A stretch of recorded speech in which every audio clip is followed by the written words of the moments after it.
What's happening, ladies and gentlemen? Welcome to episode 62 of Bob. Today I am joined with Joey, who's been a part of really all three of the shows we talk about all the time. The What If Tomorrow podcast, especially the UFO Garage podcast. It's actually how you and I met. Even though we've never met in person, we've chatted quite a few times online and obviously Messenger. And then you came on over and started hanging out on our page, and you've shared a lot of really interesting information over the, man, I guess 2 years now, if you think about it. I think And it's we've pretty just, close to 2 years. yeah, and we've never had a chance to really sit back down and kind of talk about all that stuff. So we finally figured out, I know we were supposed to actually do this last week too, and I apologize. Things went all sideways. And then we were like, all right, let's just reschedule, we'll do it again. So I'm really glad we're going to do this. And, when you and I briefly talked there before we got started, we don't have an exact game plan for this, which is how I usually like it anyways. I figure it's the same as just two guys at a bar, the back of a pickup truck, just having a conversation and kind of see where it goes. So first and foremost, how was the weekend? Are you finally getting some time off? I know you've been working like a madman as of late. So Yeah, I actually have had a lot of time off actually. Um, Things are starting to slow down, so that's kind of good. there you go. Yeah, it's always that give and take because that's like what Mike is in right now. Mike is working just an insane amount of hours. I can't. I mean, he's rarely getting a day off. It's very rare. He took time for we did that vacation. We went to Tennessee, which is beautiful, by the way. But other than that, I mean, it's just you have that balance in life, and I've always struggled with it and trying to find that balance of you've got to provide, and you got to take care of your family, and you don't want things to slip that way. But then you're like you're giving a part of your life away. You know what I mean? You're just trying to find that groove, and it just never seems to be an easy balance to find. So. Yeah, I No. hear you. I'm a union pipe fitter by trade, Oh, heck and yeah. Heck it's yeah. I mean, like these guys, they just live to work. I mean, a lot of them want to travel all over the place and work 7/12s, and I don't want to do that anymore. Yeah. If I get my 40 in, take off as much time as I possibly can, I mean, I'm good with that. As long as Yeah. I can pay my bills and, you know, have a little bit extra here and there, I mean, And that, that work and all that overtime, that's, them guys can have that. and it's not an easy thing. I mean, anybody who, and I don't think anybody thinks that being that is easy, but I know a lot of people get confused when you tell them you're a pipe fitter. Um, they're always like, well, what is that? I mean, and to be fair, I mean, I guess with you being a union pipe fitter, do you work on some of the big oil lines and stuff, or do you primarily just structural, or what line of pipe, like, are you Well, we'll in? do anything. I mean, like anything to do with pipe. We don't do no underground pipe work, Okay. like oil lines like that. Yeah. We do like we go into plants and we'll do chemical lines. And we do oil lines and hydraulic lines, gas lines. Very nice. 100% X-ray stuff. Uh, Anything to do with pipe, except for underground. That's a different trade there. Yeah, and then underwater. Now that can that's moving to another level too. I remember when I first started taking a peek at the trades, because I needed out. I mean, I didn't start in the trades at all. I was in the food industry for years, and I started seeing the writing on the wall, with all the healthcare and how it was going to work for his hours and all that jazz. And I was running a restaurant or working. I was a GM of a Papa John's, and I was done. I had no benefits, none of that stuff. And we had a kid on the way, and so I started looking around. I said, "Well, what's something out there that's needing people that's gonna basically pay off long term?" And this, the trades is what kind of came up, obviously. And then pipe fitting came up, and I looked at the underwater welding stuff, and I was like, I mean, that's the next level thing. I mean, the money's great, but man, that is, I could be wrong, but I think it was something like was it 1 in 4 were going to have a serious injury at one point in time in their career, something like that. When I remember I was Oh, looking at the I'm sure. information on I it, don't really know what the stats are. it was I crazy, mean, yeah, which I it haven't looked makes. into that since I was young, just starting, going through apprenticeship and stuff like that. And yeah, yeah, I never thought about it again, really. Yeah, and if you think about it too, it's one of those things that with pipe fitting, you don't, and I guess it's any trade, you don't realize how integrated it is into everything you do every single day. It's all around you. You just don't even know until you start to be a part of it. and that's including electrical, HVAC, any of those. Because like once I got into the trades, every building I went into, any restaurant, anything I went, I'm looking around. I'm looking at how everything's, and that was something I never did before. You know what I mean? I didn't really pay attention to it, and sometimes I think that can tie back over into some of the things we hit on our show sometimes, which are, getting into maybe the, you could say paranormal or cryptids or UFOs or any of those things, is that I think until you have some sort of experience or something changes you a little bit, or someone just opens the door for you, you're just not even really looking for it. And if you're not looking for it, you're not going to see it. And so that's why I think sometimes when people say, well, I've never seen it, so it doesn't exist.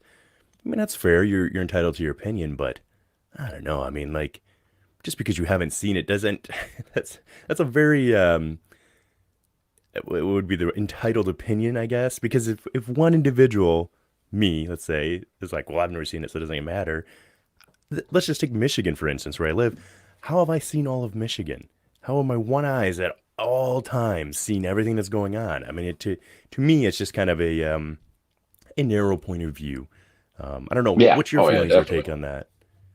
Um, Your keeps yeah, catching. it's a, like you said, it's a narrow point of view. I mean, I, I don't know. I've seen stuff. I have. Um, Really? Well, yeah, let's talk. Let's talk about that. If you're open to it, let's talk about that yeah, then. yeah, yeah. So the first time that I seen something, I was, I don't know, 6 or 7. I think it was like a wedding reception out in this, farmhouse, and um, there was a bunch of us sitting around this fire, and I remember looking at the stars, and there was this huge tree that was above us, and I remember I could see through one spot in this tree, and I could see some stars in that one spot. And remember, I just kept looking at this one star, and I even pointed it out to the lady that was next to me. I was like, "You see that star?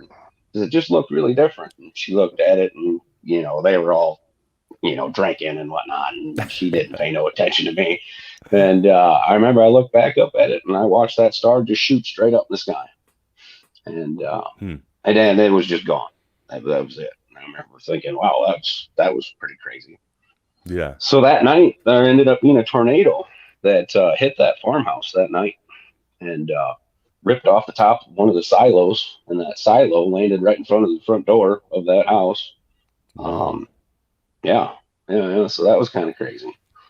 Um, and at that same farmhouse, and I don't remember if it was that same night or if it was a different night, but this is like the one and only time in my life that I've ever slept long.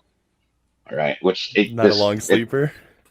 it sounds kind of weird, but it, after I've been kind of listening to podcasts and stuff, and it's kind of, like you hear other people's stories, and it kind of jogs your memory about certain things, and it did.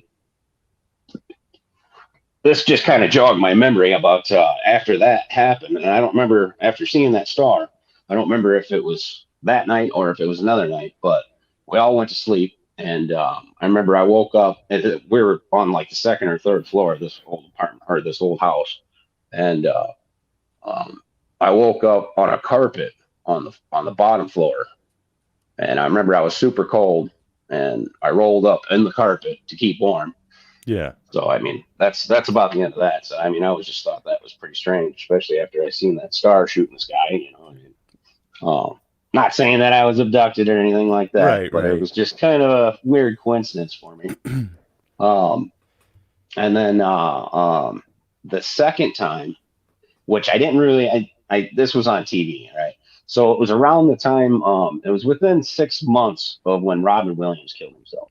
So I remember Okay. that because I was working second shift, and um, I was so sick of the mainstream media. I mean, I was just Yeah. so sick of all the BS. So I started recording BBS, and because I get home at like, I don't know, I don't know, 4:30 or 5 o'clock in the morning or something like that. Hmm. So I mean, I'd sit up after work, relax, have a few drinks, and watch BBS. And um, I remember that it was a lady talking, and the Eiffel Tower was behind her.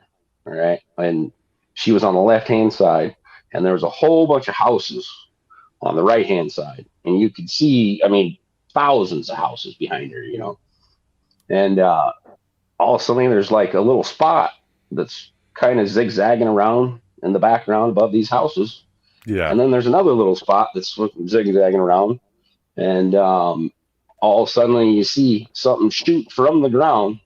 It looked like it wasn't like a laser beam, but it was like a long projectile or something that shot Mhm. into the sky, and then them little things, they both scattered, and then there's another one that came from the sky back to the ground, and then there ended up being like three or four of these little dots that was flying around in the sky.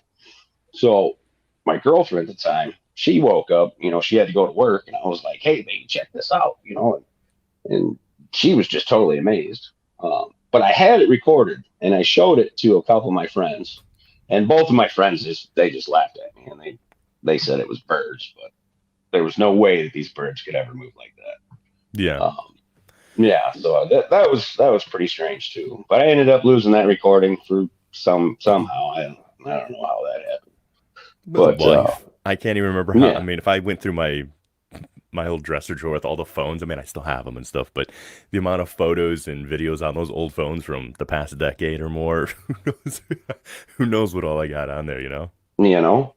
But I mean, if somebody knew how to, look stuff like that up, I mean, it was either 6 months before Robin Williams or 6 months after Robin Williams killed himself, Right, and that's I'm weird. pretty sure it was like halfway through the episode, and you just look for the Eiffel Tower on the left hand side and a bunch of houses on the right, and yeah, it's pretty crazy. So if somebody wants to look that up, they can.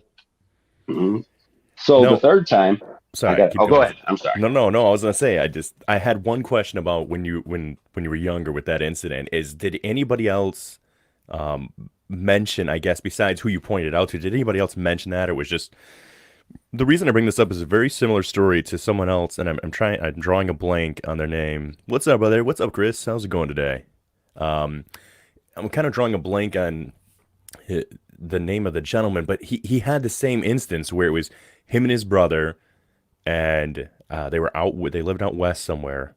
And matter of fact, it was from the confessionals, which thank you, by the way. You turned me on to them. Great show over there. That Isn't gentleman. it? It is. Yeah, no, that's great. I thoroughly enjoy it. But it was same thing. It was him and his brother had been going along in the woods, and they came across something on a lake, and it was the same instance where a light did the same thing. It was a hovering, kind of pulsating, and then it did this weird just shoot straight up. None of this like fade off or fly in some other direction. And but my point being to all that was at the wedding. Did nobody else? I mean, I know you were a little bit young, but nobody mentioned anything at all the next day. No, Just no, had to no. do with the storm, pretty much. I would Yeah, imagine. yeah, yeah, yeah. I gotcha. Yeah, All right. Well, nobody. Not that I can remember, at least. I mean, right. that was a long And time that's the ago. thing that's hard is when you're younger, like you have memories, and then I don't know about yourself, Yeah, but sometimes I'm like, man, is that my memory, or was I just a really imaginative kid, and you're trying to break it yeah, back down the best you can. But anyway, so yeah, so that was the first two, and then now you said you had a third incident as well, correct? yeah. I was driving north on Highway 61. I was about 6 miles north of a small town called Macokut, Iowa, Mm-hmm. and I was coming up this hill, and I seen two planes that were like in a V flying towards each other, like they were going to crash into each other. And I thought, wow, I've never seen planes, fly that close to each other like they're going to collide. And I just thought that was super weird. So I come up over this hill. And when I came up over this hill, there was three huge lights. I mean, they were massive. The two backlights were wider than both sides of the interstate, the north and southbound. Yeah. And um, at first I thought it was a plane that was going to crash on. It was going to crash land on the highway. And I remember thinking, man, what am I going to do? What do I stop here? What's going on here? And I remember thinking, man, that's not a plane. I thought this in my head. These are huge. And then I thought in my head that this isn't a plane. This is a UFO. And then all suddenly they just disappeared. Just disappeared. They were gone. It was crazy. So, and this was while you're I mean, I know you might have said, and I apologize if you did and I missed it. What time of the day was this? Was this early morning or? I was getting off work. It was probably about 2 years ago, so it'd have been, I don't know, around 5:30 in the afternoon, Okay. 4:30 in So the afternoon, probably. was there other traffic, I guess is what I'm asking on the highway? Did anybody else I seem to be remember on? passing a semi. Okay. There was a semi, and I don't know. I don't know. I can't even tell you if he's seen it. I really Right. can't. No. But You I know, guess I what I'm saying mean, is there's not like there was cars pulled over or something trying to take pictures no, of no, this or no, no yeah. cars pulled over or nothing. Very But interesting. ever since then, I've been kind of, on a search, trying to, find somebody in podcasts and whatnot that may have seen what I seen. And I Hmm. found somebody, and it's, Really? yeah, it was on Spaced Out Radio, Nice. um, Dave Scott. June 2nd, 2021 episode. Her name is Debbie Jordan, Cobell from Oh, Indiana. okay. Um, Yeah, yeah. And she described it, which is, I can't believe I never thought of this, but she described the lights as landing lights of an airplane, which it describes Hmm. it exactly right. I mean, I can't believe I never thought of it. But yeah, she had her sighting like back in the 70s or something. And she's actually, I guess, pretty famous because they actually had a TV series based upon her sightings. Really? Yeah. Agreed. Chris, by the way, says love some Dave Scott. I agree. Spaced Out Radio is pretty awesome. I found those through the Oh, yeah. UFO Garage guys. That was. It's funny that again that goes back to that same instance that you're having where unless you look up, you're just not going to see this stuff, right? And it's Yeah. same with these different shows, these different individuals you get to meet. It's like they're really pretty famous or big in what they're doing in their arena, but I just never even heard of them. I mean, at all. It's weird that there was this whole community and this whole basically way of life that I just had no clue about. And that's why I think with what, people maybe are listening to your stories right now going, well, here's this guy, here we go. He's seen some lights in the sky or whatever. But I'm telling you, when you, and for yourself, and I don't want to speak for you, but when you see something and it challenges your current perspective of the world or your worldview, I guess, it does do something in you. I don't know if it's a chemical reaction or what it is, but it changes. Like you said, you almost, and I don't want to again speak for you, but for myself, I felt a hunger, right? I felt like I had hunger within me that I had to satisfy of just this information. I needed more understanding. And I mean, that's the best I could say for myself. I don't know if that's how you felt, but did that the third incident really kick that off for you? You think? I mean, you said you were Oh, already yeah. pretty Yeah. interested and open, but Yeah. that was kind Yeah. of the No, turning it really point. did. Oh yeah, I mean, well, you know what? It's funny because I didn't really think about it for, I don't know, maybe 6 months or so. And Yeah, I mean, I drive 61 miles one way to get to work, and then of course 61 miles, to get back home. you're out So, west, right? what's that? You're out west, correct? No, I live in Iowa. Iowa. Oh, so okay, so you're more than well. I mean, in Iowa, you probably have to drive 61 miles just to get gas, right? That's probably the general No, rule of no, no, thumb. Is that? no, it's not. Yeah, I'm not that far out in the boonies. Yeah, no, Oh um, man. but I work in a small town called Davenport, or a small Okay. city called Davenport, Iowa. Hmm. But Hmm.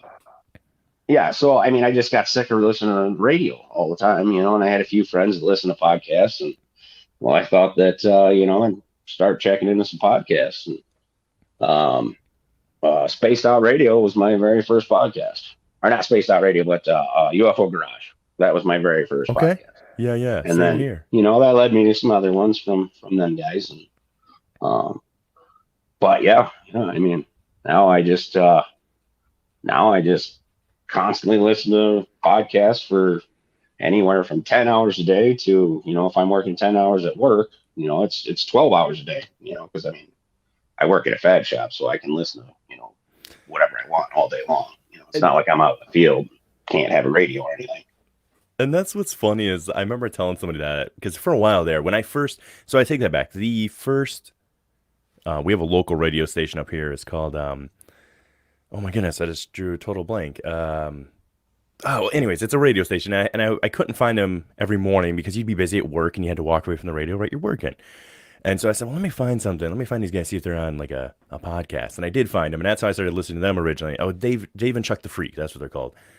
And then I started finding out about this podcasting thing, which I was behind the ball because it's huge. But anyways, then I found Joe Rogan. Obviously, I knew about Joe Rogan. I knew he had a podcast, but I'd never looked. I was like, oh, let me. So I'm starting to find out that you can just have episodes, that you can just stream and listen to. And then he had Commander Fravor was the episode that really. I was already kind of open to some of the stuff, anyways, but that was the episode that changed it for me, right? Because our show is all about trying to have some factual paperwork with it if we can, right? Not that you need that, but for the complete skeptic or one who says I'm not going to feel one way or the other until I have that piece of paper, that's important for them, and we like to try and provide that if we can. So when he had that episode, that's why I just typed in UFO. That was literally what I typed in, and then the UFO Garage That's me too. podcast. That's what I Yeah, did too. I just typed that in, and then they came up, and they were like one of three, and I started listening to those three at about the same time. And one faded off; they never kept going, and the other one, same thing. And I found them, I think, like episode two or three, maybe. And then yeah, it really changed my whole perception from there on out. So big credit to Joe and Ben. They brought a lot of people together. I don't even think they realize just how far their reach has stretched to other people. Yeah, yeah. And I mean, yeah. I did. Actually, they're the reason that I kind of started opening up about this. This is only the fourth time that I've ever told this story, oh really? and Well, I feel yeah, honored. yeah, Thank you. yeah. I told Ben about it after uh, Lou came on to his after I listened to that episode where Lou Yeah. came on, Hmm. and I don't know, just figured I'd kind of open up about it, and I've actually only opened up about it this year actually. So I was in a 10-year relationship Okay. just a couple years ago, and through that whole 10 years, I never told her anything, even after because I was with her when I recorded that BBC episode, Okay. and I still never told her. So I don't know. It's just things are changing now. I mean, Yes. it's it feels a little bit more acceptable.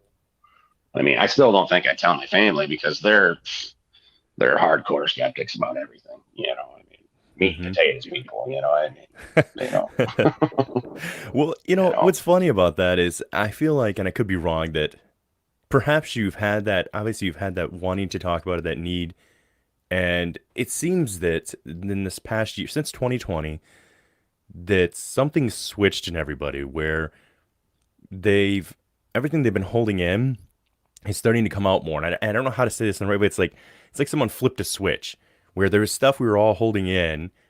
We all knew about it. We even knew that maybe other people have gone through the same thing, but we hadn't even talked about it. Like I've got stuff that I've never covered yet, and it's with and I'm always encouraging other people to do it. You know what I mean? I'm always like, oh, you come share your, you know what I mean, and like open up, and it's starting to switch. There's something changing that way, but it's weird that for a long time it was like it was kind of suppressed, and now somebody's flipping the switch to where all these experiences that people have gone through is starting to flood out. And I love the way that it seems to be that we all have a little piece of the puzzle. And that's the only other area that people get hung up on sometimes. They say, like in your instance where you've seen, the craft that goes straight up versus going on an angle or something. People get hung up on small stuff like that sometimes. And it's like it doesn't matter. One way or the other, if we're gonna say it's coming from another dimension or something, it could just appear in front of you because you wouldn't have the perception to understand the difference between one dimension to another. It would just appear. So you don't get to dictate the laws of physics. Clearly, we don't understand all the laws of physics yet because we're always like, oh, let's define the laws of physics. Well, maybe it just has a better understanding of it than we do right now. We're just learning ones, twos, and threes and ABCs. I'm not taking anything away from humans necessarily, but I'm just saying maybe there's a lot more than we realize. You know what I mean? When you're going Oh through yeah. school, each grade you're in is the epitome of what you are. And as an adult, as long as you're trying to be a successful adult, each day is hopefully your best day, and that next day you're going to be a little bit better. So I think with all of this going on, people need to realize that with this massive amount of sharing that's going on, and I love it, your story doesn't have to be the same as my story. But that doesn't discredit your experience and what you went through in any way, shape, or form.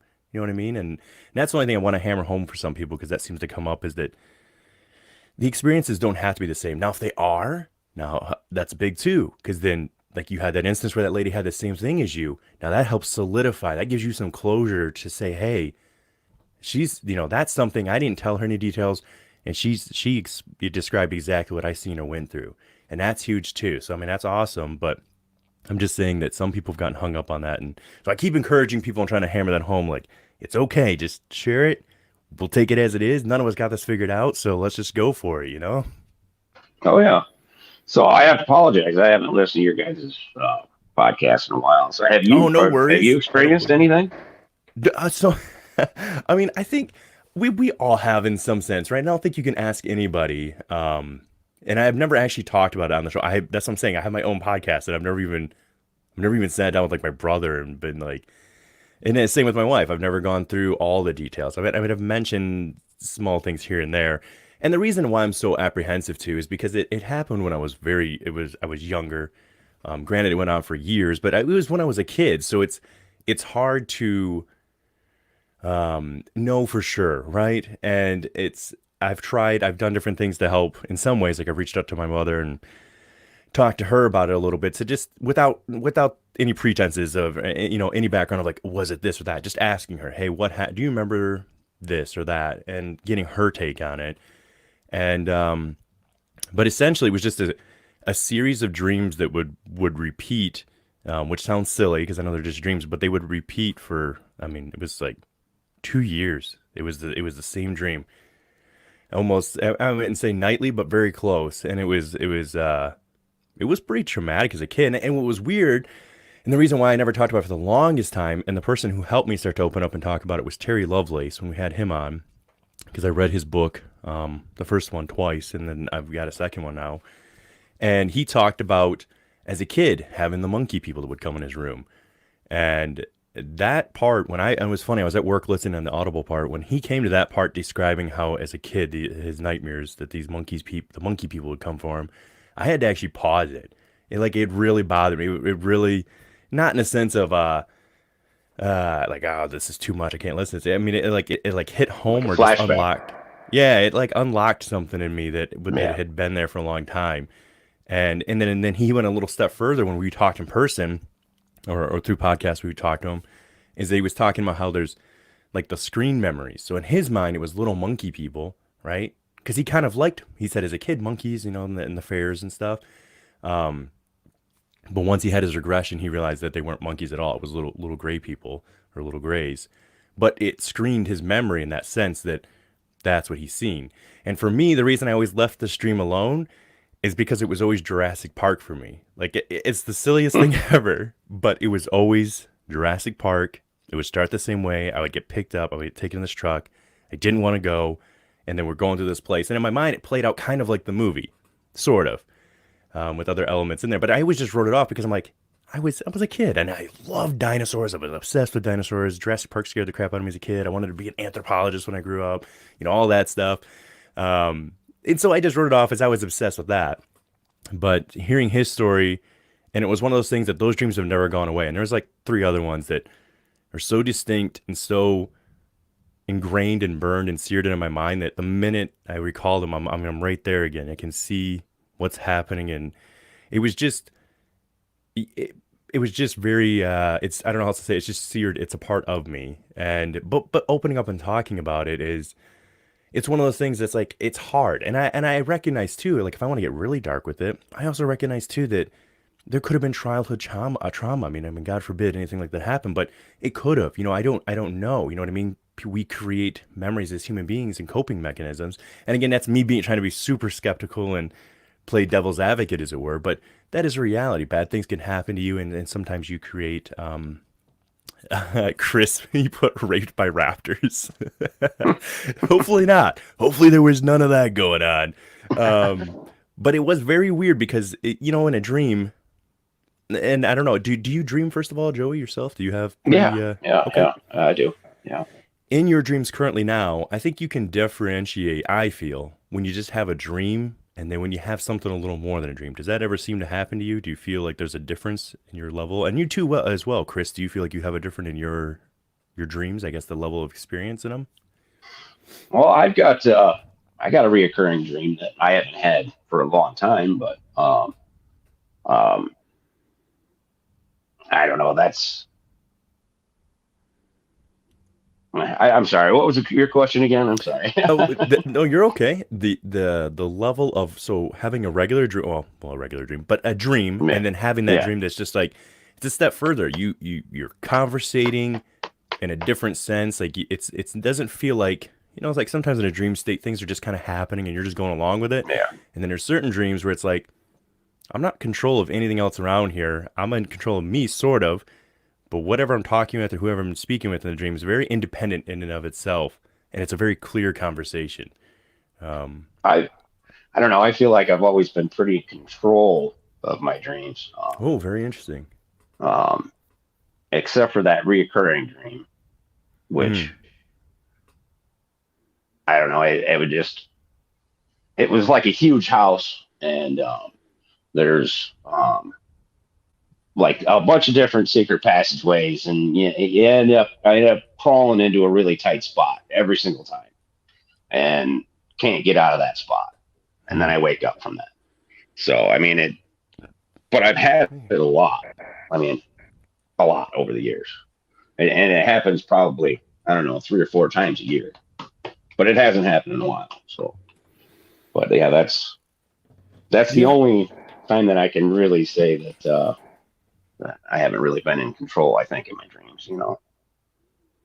Yeah, looks like Chris has a comment there. He said dreams are valid whether we are visited by X or if our psyche is working things out in a sub conscious level. Yeah, I agree with that, Chris. I mean, there's truth in it, like what you were saying, even for yourself there. Excuse me, with that reoccurring dream for yourself, Joey.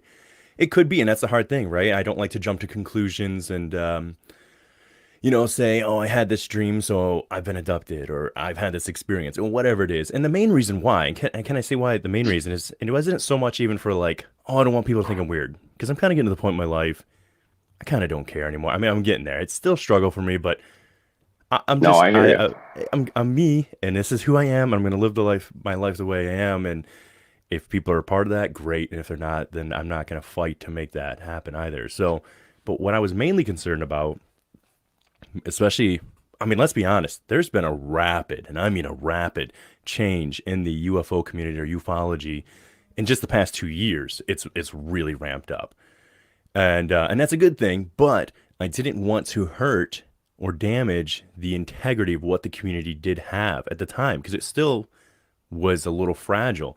And I don't know. I guess I didn't want to hurt them with my story, as it were, like discredit them because of this. But then, I mean, through listening to all these podcasts, it wasn't just Terry Lovelace. I mean, that was one that changed it for me, but there are countless people who would have these dreams. And it would interpret different ways for them because, like, I was raised in a very religious household. So for me, and the one that was I was awake, that wasn't even asleep, I perceived them as angels. That's what I thought they were. Because all my life I was told if you seen something, it was either a passed on loved one, maybe saying hello from the other side, or it was an angel or a misinterpreted angel or demon. Those were like your only options, right? I didn't really have any other options. You know what I mean? Yeah. So that's how I Yeah. perceived those things at the time. And you start hearing these other stories, and you start to wonder, maybe it was. And either way, irregardless, alien, whatever, it was an experience that was deep enough to affect me to where, like I said, to this very day, when I tried to write an email about it and actually just write out what happened, I was like choking up. It was very weird. Not as in like crying, but I felt claustrophobic, and I don't normally get claustrophobic, but I felt like a knot in my throat, like rose up from my chest into my throat, and I felt like I couldn't breathe for a minute, and I felt very pressured. And I know sometimes this stuff sounds ridiculous saying it, but whatever happened. My point being, it's enough that it still affects me to this day, to where really talking about it, if I really go there in my head and write out the details of what was going on, it's enough to have that physical response. So that's why I said either way, something happened, and maybe someone said one time I think it was Lorian Fenton said that someone said to her, maybe you don't really want to know what actually happened, and she said that saved her because a lot of people who have had experiences get hung up on that, and so all their life they're trying to figure it out, or woe is me, poor is me, and I don't want that. I've never wanted to be a part of that, anyways. But there's got to be something there, and I think anybody, maybe if you're listening right now, if there's a dream you can recall in your life that was like that as well, I don't know. I'm just saying there might be something there. So, um, I don't know. What are your thoughts? I mean, I'm talking too much. We're here to hear you today, Joey. I apologize. I'm over No, here no, it's all rambling. right, man. I mean, I just want to say I'm just a dumb pipe fitter. All right, I don't really That's what I know always tell much people. about anything. So I mean, I'm like, I work. I don't really study this stuff. I just pretty much just listen to podcasts. But when you said that you kind of got choked up, I Hmm, tell you what, man. When I heard Debbie's story on SOR, um, I was the exact same way, man. I really was. yeah. Um, I mean, my heart, I mean, it literally skipped a beat, and I got like a hot flash. And, I was Hmm, like, oh my god, finally, because I mean, I've listened to thousands of hours of podcasts, man, yeah. and never heard anybody, even I mean, you hear a couple close stories, but you don't. It's never been exactly what I seen. And she described it exactly the way that I seen. So and then all right, so I was listening to UFO Garage, and they had I can't remember who it was that they had on there, um, but they were talking about bloodlines of Hmm. people, and that kind of jogged my memory a little bit too because I always remember growing up that my mom saying that we were directly related to Martin Bormann, and Martin Bormann was Hitler's secretary. Um, and Wow. yeah, he was pretty much the most, besides for Hitler, he was like the most powerful person, at that time in that country. He controlled all the information because I started after I got my memory jogged and I kind of looked into him a little bit, not a lot, but he controlled Right. all the information that went to Hitler. So I mean, Was he the media guy? no, Was he he the was his media guy I'm trying to secretary. think of? He was the secretary. Okay, maybe I'm thinking of the wrong one Yeah, he then. was. I mean, if you look him up, he was in charge of thousands of troops and, I mean, all kinds of stuff. But he controlled all the information that went to Hitler. So, you know, if he didn't want it to, if he didn't want the information, if he didn't want Hitler to see information, Hitler wasn't going to see it. That's pretty amazing if you think about. I mean, right? Yeah, yeah. So I don't know. I mean, I'm not saying that there's nothing saying that he was seeing aliens or anything like that, but it just kind of it was weird to me after they were talking Yeah. about bloodlines, and then it hit me that I was related to this famous person in a bad way. I mean, I'm not trying to say that it was good or anything like that. I mean, my family member is kind of a horrible person, I guess, um, but yeah, I don't know. It was just strange. Yeah. Well, really quick, because I do want to keep going on that. I just want to acknowledge real quick. Chris said the intimidation of actually acknowledging your experience physically affected you, and that's a real possibility, Chris. Like I said, whatever it is, whether it's general trauma that we experience from other human beings, because people can be trash sometimes, or whether it was something else, whatever it was. Like you said, it was enough to have a physical effect, and the same for you, there, Joey. When you heard her story, it affected you physically. But I do find it very interesting with them talking about the bloodlines and you and rolling into that. I'd love to hit on that for a minute. Um, with Hitler and how all that went down, and it's so hard. We know that every time history is written out and it gets twisted and changed and it's getting morphed, and it's always been that way throughout history. The victor always wrote it, and people have done all this crap, but we're not that far removed from that era. And we still are able to get some of the actual information. My dad was a huge, huge history buff. He wanted to be a history teacher, and he really specifically loved American history from the foundation, say 1700s on. Yeah, Uh, and the Civil War was his heart and baby. I mean, that was like he had bookshelves of just uh, the letters that soldiers had wrote to each other. I mean, he'd read every one of these books. It was amazing when I think about it. Like nowadays, man, I don't read enough books. You know what I mean? My dad had bookshelves of just books he had read all of his life, all this knowledge in his head. And anyways, he specifically loved that time, all the big wars, and World War II. Those were his, pride and joys, as it were. And I'd heard a lot about Hitler all my life, but he never had hit on, or maybe he just wasn't aware, or didn't think it was necessary because we were really Christian or whatever. Um, the occult side of Hitler. I mean, Hitler was so yeah. concerned with whatever contact he was having that he had a witch doctor with him at all times. I can't remember her name, but he had occults with him at all times.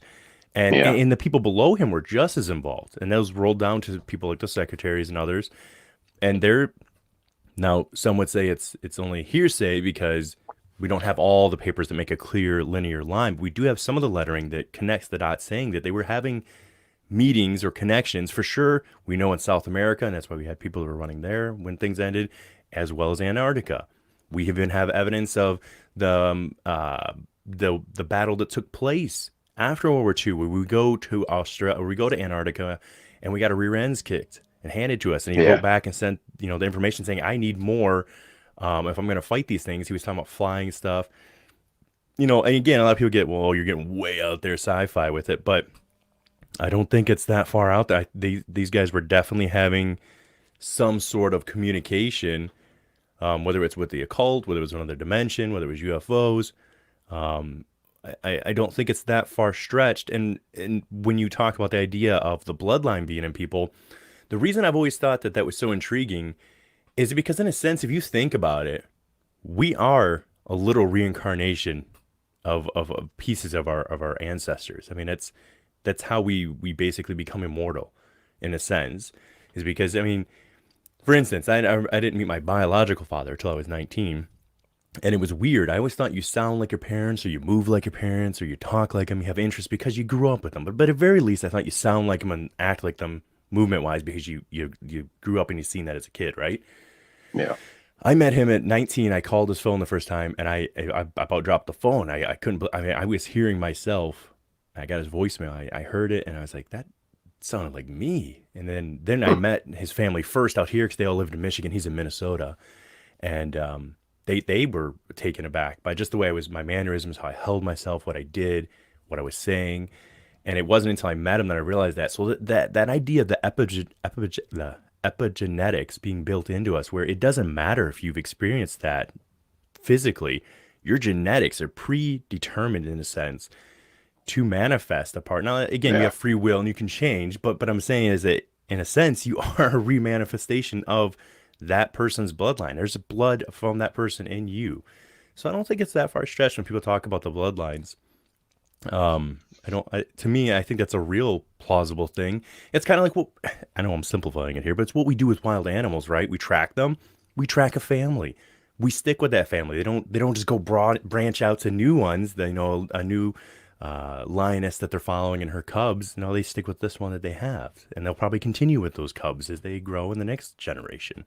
So to me, it makes a lot of sense that that could be taking place. Yeah. Yeah. I don't know, man. I don't know if that's why I'm seeing. I've seen the stuff that I've had, or I have. Um, but I mean, I don't remember ever being abducted or anything, crazy like that. But I don't know. Just after, like I said, after listening to podcast, it just seemed really strange. That I remembered that I was related to him. That is pretty interesting. Yeah, you uh, should look him up. Um, he was not a very good dude, that's for sure. I would imagine being associated with that time. I mean, we don't get to pick who our ancestors are whatsoever, but No, being associated with that time and era and what was going down, yeah, probably not good. It's it's it's so weird how one thing that I do find kind of interesting. Well, first of all, before I leave the UFO thing on too much, was that the extent of your experience? Those three experiences? I didn't want to miss anything. If you had something else you wanted to share in regards to that. I remember driving. Let's see, I bet I was probably 8 or 9. I remember driving. It was raining. I was with my dad, and we're driving down this country road.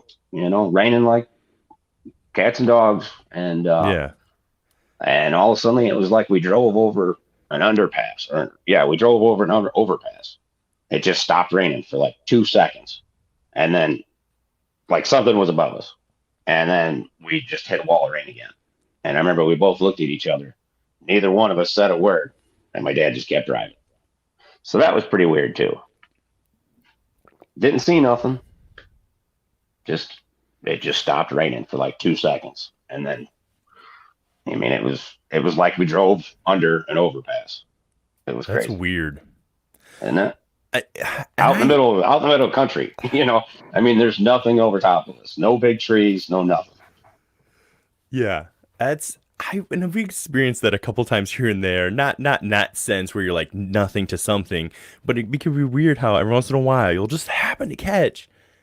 It's like it's like there's a perfect cutoff somehow in the cloud where like Yeah, 20 yeah, feet that way it's sunny and not raining, and right here, I mean it gets weird, but that's I understand it's just the way it operates. I do, and I understand it's my own ignorance and not understanding the full function of it. So I'm not trying to get all out there with it.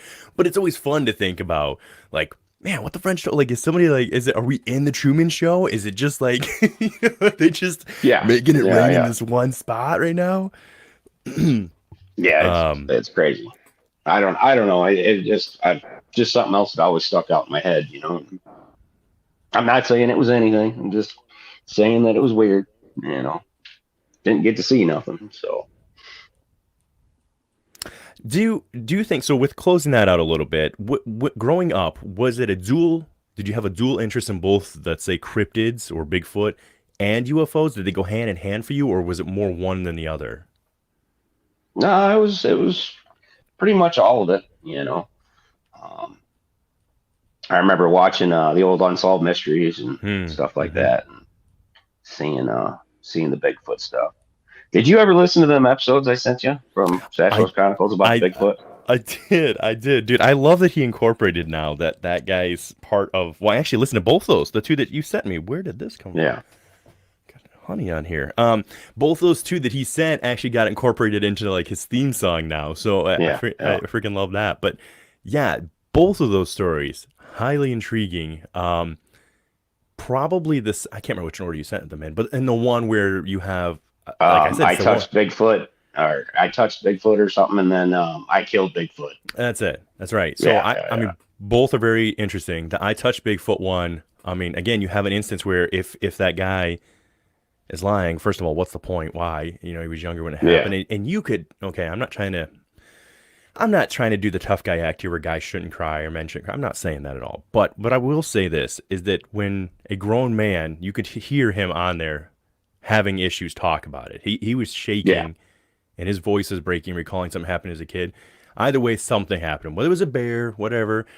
But if you listen to his story, and if somebody would like to go check that out, you should look that up and listen to his story, because to me, that's more compelling. Listening, you read something, you read an article, you kind of have your own little preset confirmation bias opinions that can be in there without you being aware.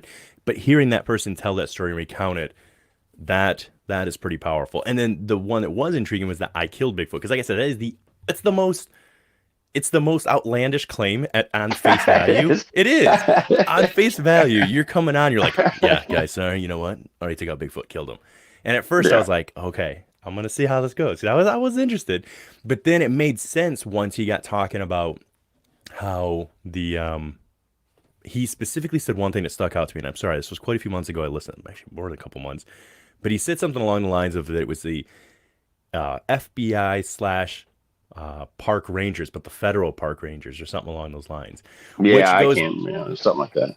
But the reason it was so intriguing to me is because it also went back to the idea of the missing 411 and how they can't seem to provide these lists. And if you want the list, it's going to be $1 million. And I get that people say, well, it would probably be $1 million to get that list together.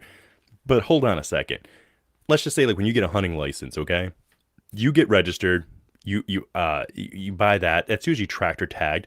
So when we get a license, excuse me, a sticker to go into a national park, you're telling me there's no way of tracking how many of those you've sold, and you can't just rough out the numbers? I mean, wouldn't it have your name probably Especially with some? everything being computerized. I mean, Yeah, I get the going way back, but like he was even saying, David Palladius is who we're speaking about here. He's talked about how, like, all right, from like you're saying 2010 on, just the past decade. Give me just the past decade. Everything was computerized at that point, just about. No, we can't do it. So, anyways, going back to the story with the guy that I killed Bigfoot, people should go check that out. It makes sense that these guys show up and are like intimidating him and threatening him. Basically, like, you've killed one of the most endangered species. And this is a federal yeah. offense, the equivalent of killing the American bald eagle kind of deal. Probably maybe a step above. So, what were your takes on those when you heard those stories? Did you relate to those in some way, shape, or Oh, form? Well, I mean, I never relate to them, but I mean, I always kind of thought that Bigfoot, existed, but after listening to them two episodes, I mean, it just kind of confirmed it for me. Hmm. I mean, it like you said, that one guy that got emotional and stuff. I mean, you can hear the truth in his voice. I mean, I Yeah. think. I mean, I could be totally wrong. I'm not. It's just the feeling that you get from Hmm. listening to his story. I mean, it was pretty powerful. I thought. Yeah. Uh, Very. but I'm not trying to plug another No, please podcast, do. but Please. if you think that you might believe in Bigfoot, there's this one called Sasquatch Chronicles that That's a good one. I mean, yeah, there's so many Hmm. stories in there that it, there's got to be something to it, man. Th- that guy can't afford to pay all these actors. If they're all actors, he can't afford to pay this many actors, and I mean, all of them got to be like some of the best actors in the world, Yeah. I mean, Yep. so there's got to be something to it, man. There Who has to be something to it. who was it? I can't remember now. I'm drawing a blank. I can't remember if it was on I don't think it was on the confessionals. I think it was actually on Dave Scott's show. It was on Spaced Out Radio, and I can't remember the guest he had, but they were talking about, you know what? No, it was the confessionals because the gentleman had called in and left a voicemail. And his voicemail had to do with it was having to do with like he broke his back. He fell out of a tree and broke his back, and Hmm. he wakes up to being carried. Now, he was a big guy himself, like 250, 280 pound guy. So he wasn't nothing small. And he realizes that he's being carried by something. And so anyways, they're on the confessionals. They're telling this story. Um, and it like recalling it. He's recalling it for him, and he's saying, what was the benefit for this guy? This guy was, I think, late 40s, early 50s, well respected in his community and all that jazz. And he basically says that this thing's carrying him. He realizes the stench, obviously. He thinks he's about to die. He realizes he can't move very well because he broke his back. And she lays him down and realizes it's a female Bigfoot. And he said she's kind of like holding him, right? Facing a tree. So, like putting a tree in front of her and then holding him. So there's a tree in front of her and between her and him, I guess you could say, because he said there was Yeah. another big one. He said whatever this thing was that was circling around them, he's assuming was the male Bigfoot. He said it was so big, the one who would make its guttural, like grunts and stuff. He said it would reverberate through his chest. So when it did its little like grunts or howls, he could Yeah. feel it in his body. But here's where the story gets really like, what's the benefit in telling this if you're lying? Like, because he goes, the female Bigfoot's realizes something's wrong and she's trying to kind of help him. And then the best that she can come with, I guess, is she pops her titty in his mouth. She starts to nurse him. Swear to you, this is what he says. I had to pause the show and back it up because I thought I misheard it. I was marking something out. I said, wait a second, I didn't hear that right. I gotta back this up. And he goes, so she starts to try and nurse this guy. And he said it was the most disgusting, like almost sour milk he'd ever tasted in his life. But you just gotta ask yourself for half a second, because this guy didn't write any book, he didn't go and talk to news, he didn't do anything like that to try and make money off this. What's your benefit as a man right now, or any person, to be like, oh, and by the way, his family did indeed find him. They found him about 100, I think, 150 or 200 yards away from his tree stand, leaned up against the tree because he started to pass back out again from the pain. He was in a lot of pain, and he said he thought he was going to die. The big one to finish up that story charged like twice, and that's why she was putting the tree in front of her so that it couldn't quite get to him. And he never could see that one because she was holding him like head in, buried, right, like you would a baby. And but he said that she obviously got the idea that he was pissed enough that she needed to move on, so she kind of put him down, and they found him covered up a little bit, like she put some branches and stuff on him. But they found him about 200 yards away from his tree stand, I think it was. So either way, Hmm. he crawled 200 yards with a broken back and covered himself up Yeah. with Yeah. sticks and lied Yeah. about it. I mean, 200 yards, guys, that's 2 football fields. Come on, you Yeah. know. That's a long ways. So, but the point being, why would you tell that story? What's the, Yeah. what's the benefit? If you're Yeah. I lying, think I there's no missed that one. benefit. I'm gonna have to go back and check that one out. Yeah, if I find the episode it was on, it was in regards to a Bigfoot episode. He had the gentleman that was on there, I cannot remember his name, but I'll have to see if I have it in my search history still, because it was not long after you'd sent me those two. I started listening. I was going through the Bigfoot ones, and Have you heard the Vegas shooting ones? no, I've not. Oh man, look for them ones. That's On the he, confessionals. yeah, on the confessionals. Yeah, he gets actual people that have been there, and they totally tell a complete opposite story of what mainstream media is telling us Hmm. about that. They're pretty interesting. He I will gets some pretty definitely have to good check guests. that out. He really Yeah, does. And that's the great thing. yeah. He does so well that I do terribly is that he's so good. No, dude, you do good. You do good. He's so good about being quiet when they're telling a story and just letting them tell that story. Because every Yeah. time somebody tells a detail, I'm like, oh my God, I got to ask a question about that. And he does really good at just letting them tell the story, get it all out there, and then maybe break back down from there. And that's got to be hard because when someone says, I popped, a Bigfoot titty in my mouth, first, I mean, I'm going to laugh. I'm probably going to, I mean, I don't know how you handle, I don't know how you tell that story as a person, too. I feel like No. that had to be Yeah. hard. I think I'd have left that part out. just, just be like, so then other stuff happened, and then, but I Yeah. guess that's my point is like, it's just enough of a detail that if you were going to lie, you wouldn't lie about, I would feel. If you were going to lie, you'd be Yeah. like, Yeah. oh, I punched her in the nose, or it's something, make it heroic. Yeah. Something mainly. Something, yeah. Yeah. Not yeah. I but yeah, so with Bigfoot, it's so funny that my grandfather was always kind of interested in, he was an outdoorsman and stuff, and he'd always joke about it. Because he was around the time when the Patterson gimbal footage came out with him. He was actually alive when that happened. And he was like, yeah, that was just a monkey in a suit, right?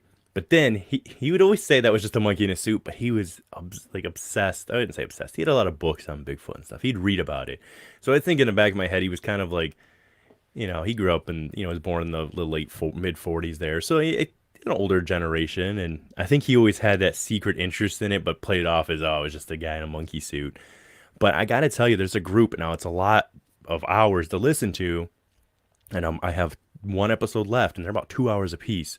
But it's a six-part series from a group called Astonishing Legends, and they go Okay. so in depth on the Patterson Gimbelson footage because for a long time that's how I felt too. I was like, I kind of feel like I felt that Bigfoot was real, but I didn't know about the Patterson Gimbelson footage, and mainly just because I had never had the chance to go and do that in-depth study on it like these guys did, and they did an amazing job. And I got to tell you, after I finished it, I mean, I just can't see how it wasn't real, which is kind of astonishing. I mean, it really not to play on what they're called, but it kind of blew my mind because I was like, we always talk about how people can't get a good enough video or picture or anything, and then in this instance, you had one of the most clear videos of the time and it wasn't enough. Everybody was like, nah, it's not real.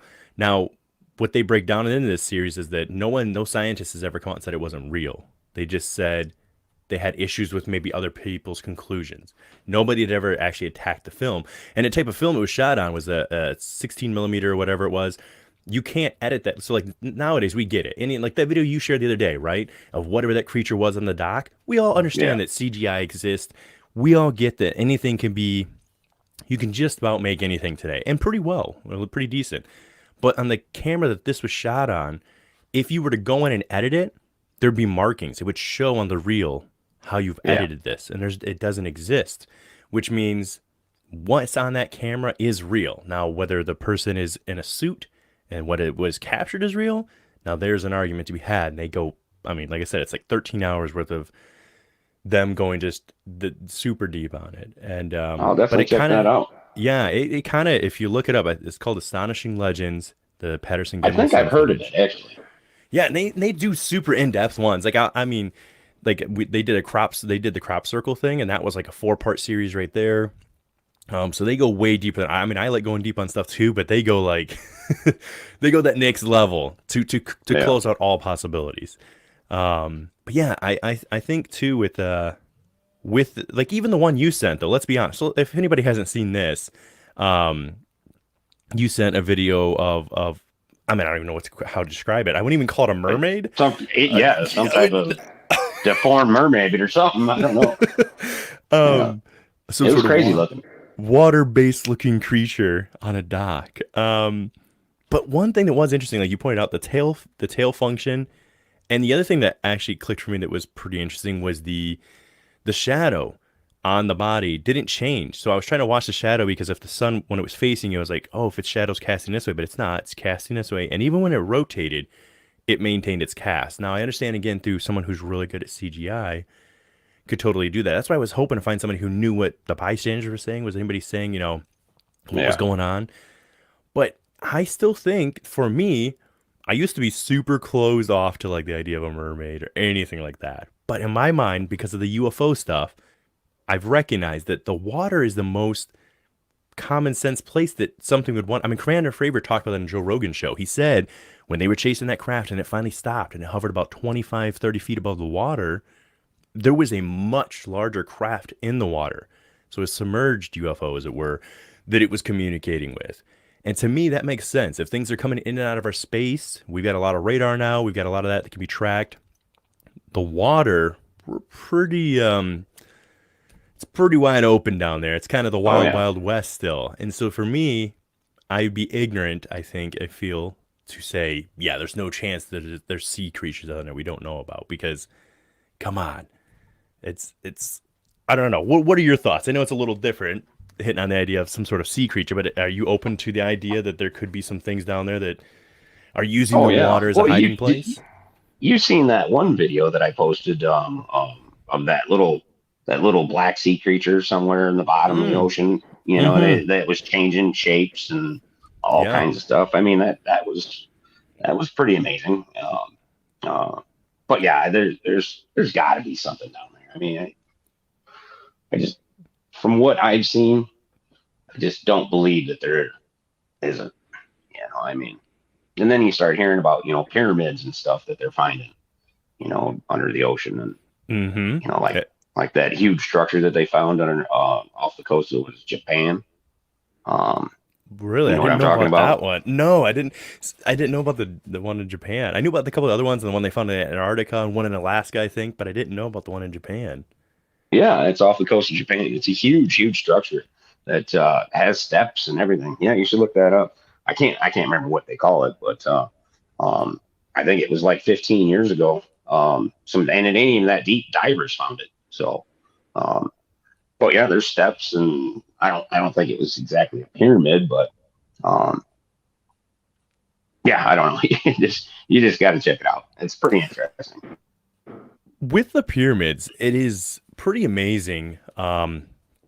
When you we all know, right? We look at them firstly and we say, all right, amazing.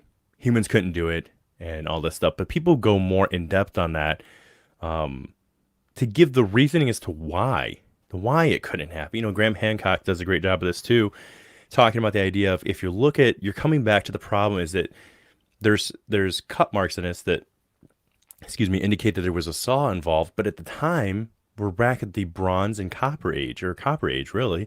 And copper, as you very well know, working with pipe, doesn't work that well. It's amazing tool as far as um, keeping things away. Like it'll catch germs in the air and all kinds of stuff like that. It's very pliable and it can heat up and cool down very quickly. And it's a great conductor, all that other jazz. But when Yeah, it comes to the idea of like going and hammering granite away, some of the yeah, other stone, the limestone is like 7 times stronger, I think it is, than concrete currently today. You just can't do it. I, I want anybody who doesn't believe me to go make a copper hammer or chisel, whatever you want. I don't care. Make it up out of copper, and then go try and bust stone apart, and then make it look smooth. It just doesn't add up. It cannot happen. But what are your thoughts on it since you brought it up? I mean, is that something that you found intriguing over the years? The pyramids, not only there but around the world, or do you have a oh specific yeah. set that you're into? I I, I don't know. I'm kind of open to everything, man. I just I don't think like some of them stones that they moved. I mean, they were hundreds and hundreds of tons. Thousands of tons. I mean, some of the megaliths that Mm-hmm. that they erected. I mean, they're just huge. I mean, I don't see how they could do it. And then like they got round holes, you know, going through solid granite, Mm. like you were saying. Mm-hmm. I mean, Yeah. how do you make a perfectly round hole go Yeah. through granite back then? You Yep. know, Or like the I don't one know. that's I down guess there I in. haven't really Oh, I've looked into the interrupted you. You're saying. science of it, but no, go ahead. Go ahead. Oh, I was just gonna say that was me too. I mean, I'm not some sort of architect whatsoever, but the fact that, irregardless of all the other stuff, that cannot just be coincidence. How it makes up the heights of the pyramid and all the dimensions, or the exact northern hemisphere of all of the world. It's also the exact distance to the moon, then to the sun, times by something else. I mean, there's the amount of stuff that it equals out to is just unbelievable. Like it's just the coincidences there.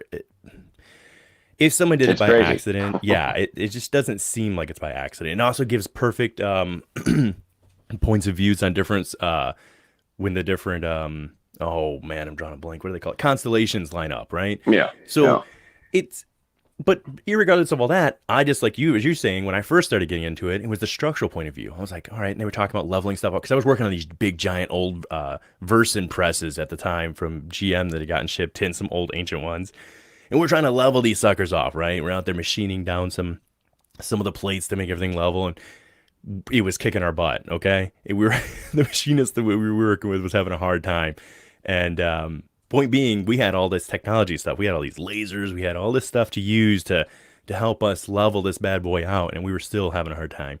And they were talking about like these rocks that you're talking about that are, I mean, we can't grasp unless you're standing there just how big they are, right? Something like 120 tons. I mean, we're talking 240,000 pounds. It's just the cranes nowadays trying to pick it up with snap. But anyways, they're oh leveled yeah. within one tenth of an inch, or one tenth of a piece of paper, essentially. I mean, you cannot get that kind of precision without some sort of, I'm not saying aliens, but some serious advanced mathematical understanding or technology that allowed you to make things basically weightless. And I know there's a lot of videos that talk about stuff, like maybe they floated it with water, flooded it, like they used that to make it. And sure, maybe that's a possibility, but the fact that it's not only done that, it's remained level to this day. How the French, I mean, it's just, they're pretty amazing. And a lot of people have a lot of theories about them, and there's a lot of people doing a lot of amazing work, regardless of what mainstream history has taught about it. And I appreciate that because for the longest time, it was talked about like we grew up knowing that they said slaves built it. Well, now they've come back, at least on the big three there in Giza, they have said no slave ever built that. These were skilled tradesmen. And the reason they know why is because they said they're buried next to and then same thing, the big three right there. There's never been a fossil, never been a bone. I'm sorry, a human bone pulled out of there. No pharaoh Yeah. was buried in those original three. And the same with the people who built, they were buried next to this as well. So it's not like, we always chalk it up like, oh, slavery. Well, that's what was taught because it was easy answer and we believed it. But now they're saying with their evidence, they're like, nah, that didn't happen. Some of the replicas, the ones that came later, sure. But those original ones, it wasn't the case. So it's, to me, we lost basically the idea that I think it was Graham Hancock who said it was that we are a species with amnesia. And I do believe that. I do think that there's probably been a repeating of life, fall up and, falling and recovering over time and time again. Because, like, if you look at it right now, someone said that they were like, well, if we died now, we as humans, there'd be evidence of us. But I mean, I don't know, man. I'd be hard pressed to think. I mean, what would survive in your mind, off the top of your head? What survives 1,000 years from right now out of the stuff we have? What would Nothing that I still can be think of. pretty Nothing that I much can think right? of. I mean, maybe The pyramids, the pyramids would be here, but pyramids, that we didn't make that though. You know what I mean? maybe the But Georgia anything that we've Guidestones. made now, yeah, yeah, the good Georgia The Guidestones, Georgia yeah, yeah, Guidestones that's would be yeah, there. That'd be maybe, yeah, yeah. Uh, but yeah, nothing that I can really think of. yeah, Um, nothing indicating our intelligence, at least, right? Computer chips, all that stuff would be gone. It would break back down. the president's face is on the Mount. Mm, What is that called? Mount I'm having Rushmore. a Mount Rushmore. Yeah, Yeah, maybe that would last, but nothing else really. right. It wouldn't have that. You wouldn't be able to grasp the level of intelligence that we were at. Um, Do have you ever thought about the idea? And I heard it proposed, so it's not some sort of fresh idea I'm having right now, but with the Atlantean story and stuff, I don't know if that's something you subscribe to or not, but a lot of people feel that they think now, and I think Graham is kind of put this out there a little more, that saying he thinks that perhaps whatever massive event took place with the Atlanteans that was taking them out, that they were the ones that passed on the technology to the Egyptians. So that's why that initial, because what's weird about it is that with generally when you build something or do something, it's not that good at first and you progressively get a lot better. But with the pyramids, it's the reverse. The original old school ones, the oldest ones are the best ones. And then they got progressively worse. It doesn't make sense why your architecture would go in the Yeah, wrong direction. But what do you think of that idea? I mean, first of all, let's hit on the Atlantean thing. Do you subscribe to the idea that there could have been an advanced civilization prior to what we now understand as Homo sapiens? I do. I do. I think that there's definitely a lot of lost technology that Hmm. you know that we know nothing about. And I don't know about you know Atlantis exactly, but um, I mean there could have been. Yeah, and I, that's I my I don't really know what to say, man. no, no, you're fine. No, I agree. And to me, like I said, to me, it's one of those things again where it's like, potato, potato, or tomato, tomato, or whatever, is that it doesn't have to be the actual Atlanteans. And especially the Atlanteans in the sense that we were given as kids in the cartoons and the movies where they're these flying, vehicles and all this stuff. They could have just been more advanced. I heard someone say it, they worded it so well the other day. If I can get it right, they basically said, okay, you say you and I right now, or just let's say most civilized, we'll put in civilized in massive quotation marks, people, if a catastrophic event took place, we have information that we just take for granted, right? Just maybe simple math, some other things, understanding angles, just some real basic stuff that would seem like not much that we all should just know. But if a catastrophic event took place, there are people living on islands around the world right now that have never even seen other human beings, right? They're living that old way of life. To be honest, they're millennia. Well, I should say millennia. They're thousands of years behind where we're at, as far as the way that they're still living their life. And in saying that, you'd almost need those people. If everything just disappeared for us, if you no longer had running water, you did all these things.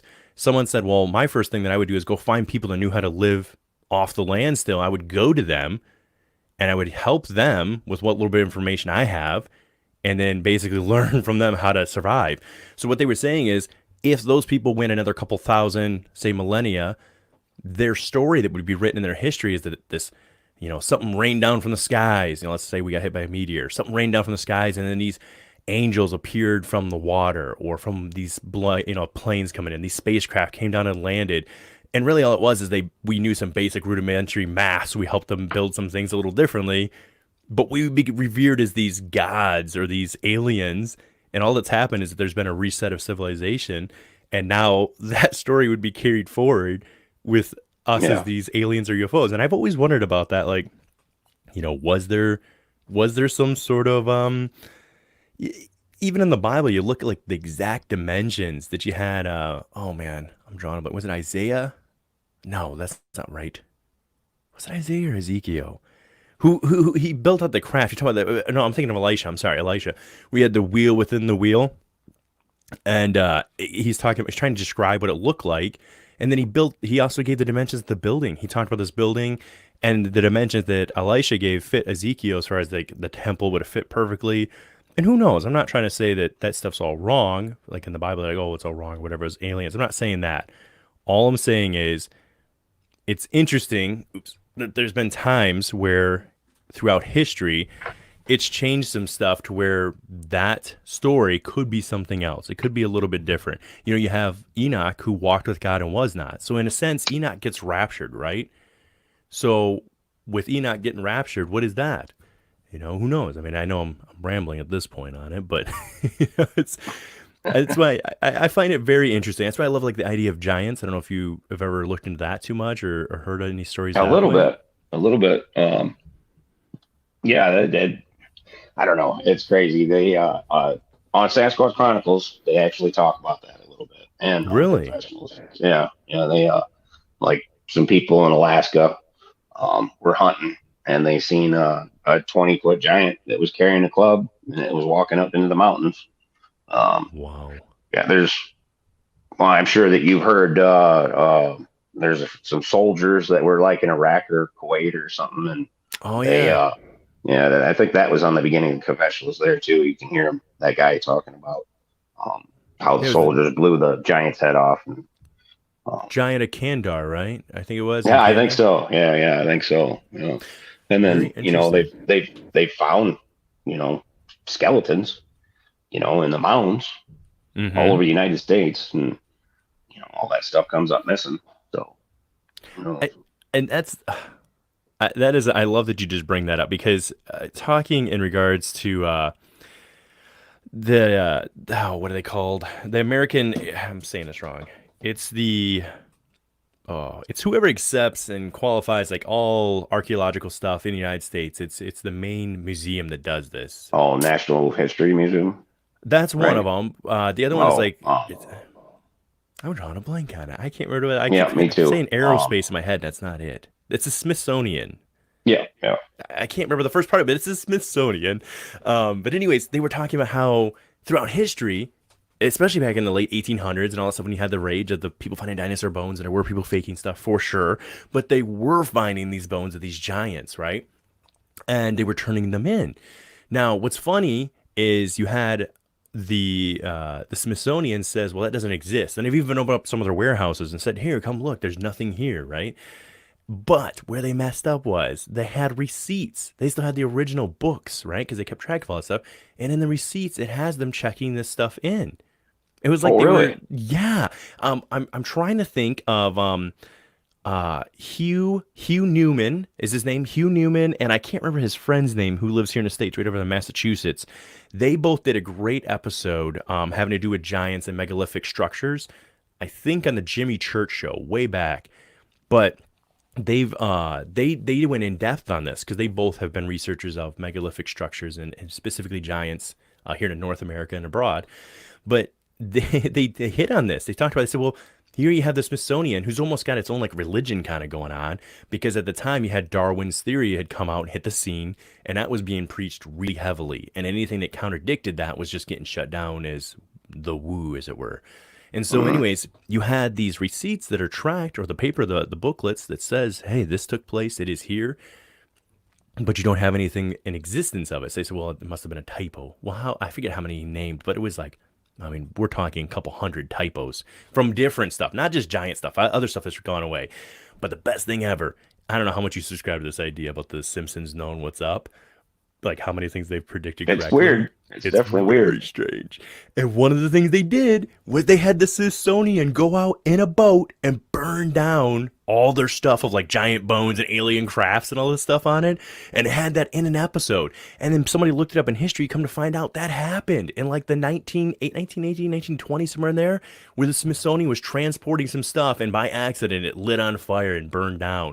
Now they claimed that it was all like there was nothing on there, it wasn't anything of any importance. But it's funny. Now the Simpsons could have just been doing it as a joke. But I don't know, man. When you hear that, I hear the other story with Hugh Newman and those guys saying, no, listen, there's receipts saying they had it and it's gone. And then you see that from The Simpsons. And man, when you've guessed like 25, 30 things right at this point, you start to make me wonder, you know? Yeah, yeah, But no what would be doubt. the reasoning if you had to think of in your opinion, what's the reasoning? Why would you hide something like this? What's the goal? What's the point? Religion, I think. Think so? I think so. I think I think it would change um, a lot of the way a lot of the religions. I think. I Yeah, but agree. I don't really know, man. Like I said, I'm just a stupid pipe fitter. I'm just You should be so hard on yourself, man. I mean, I know I've said that about myself in the past too, but I mean, at the end of the day, I do as much as I subscribe to some people saying that we give ourselves too much credit, and that's true, we do. But I would say an exact opposite of that is that we don't give ourselves enough credit as individuals to recognize our power. And I don't mean that in some like negative, be prideful and stuck up kind of idea. What I mean is that we are amazing beings with amazing energy that can be used. We are a tool that can be used however we decide to use it, right? A tool in and of itself isn't evil. It's all in the manner in which you use it. And I view our vessels or our bodies with our energy and our soul, whatever you might want to call it, in it the same way. But we do have some amazing ability. I think sometimes the reason some of this UFO stuff or this whole idea of like people remote viewing and psychics and all that stuff or past life regression, sometimes I think that's all kind of suppressed and held down solely for the reason that if you look at like what even Jesus says in the Bible is that if you had the faith of a mustard seed, you could move a mountain. So the idea that we have the ability to kind of create our own reality, and I do believe that. You look at any motivational speaker, that's not even like woo stuff, just motivational speakers, they always start with every single one of them start first with in your mind. You have to change the way you think and what's programming the way you think, and then that will manifest itself out into reality. And I truly believe that that's like one of the most important things nowadays, and then the frequency that we operate at, as far as a negative state or a positive state, and you can affect that with music and different things. But when you look at the mainstream media right now and the current political climate, it is a lot of negative. There's a lot of negative frequencies, I guess you could say, to bring you down to a negative state. Yeah, and you Excuse me. can't believe anything, man. And that's the You hard thing. can't It's like, trust nothing. Yeah, nope. you know. I I used to like when Trump would first, started running. I used to bash him pretty hard on the internet, and I've changed my views on that because like you can't trust nothing. mhm. You can't trust any of the information that's out there, and it's sad, isn't it? I mean, It really is. They took an it's oath so sad. as a a reporter or as a major news outlet. You took an oath to uphold the truth and report the truth. You took an actual oath on that, and that used to really mean something. And now you get like 5, 10 minute segments of actual news, and the rest, the 45, 55 minutes afterwards, is just an opinion piece. You know? So I don't remember exactly what year, but I know that Congress made propaganda illegal in like the 40s or something like that. Love that you And bring that up. Keep going. Sorry. yeah, and then like I think it was like 98 or 89 or something like that, they made propaganda legal again. So I mean, why would you do something like that? Yeah. So I didn't know about the second part as far as making it legal again.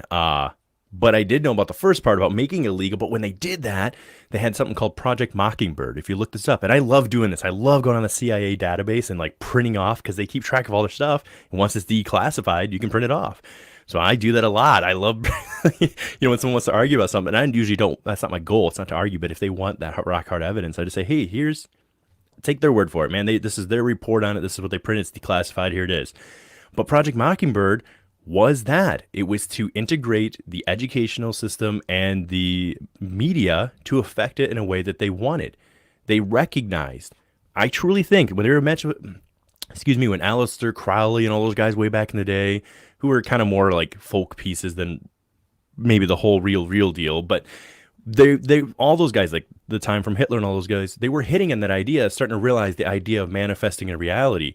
And I think they really got into that idea of realizing that if they got enough people collectively, a collective consciousness focusing on something, they could bring it into reality, whether it existed or not. And I really think that's when all that stuff started.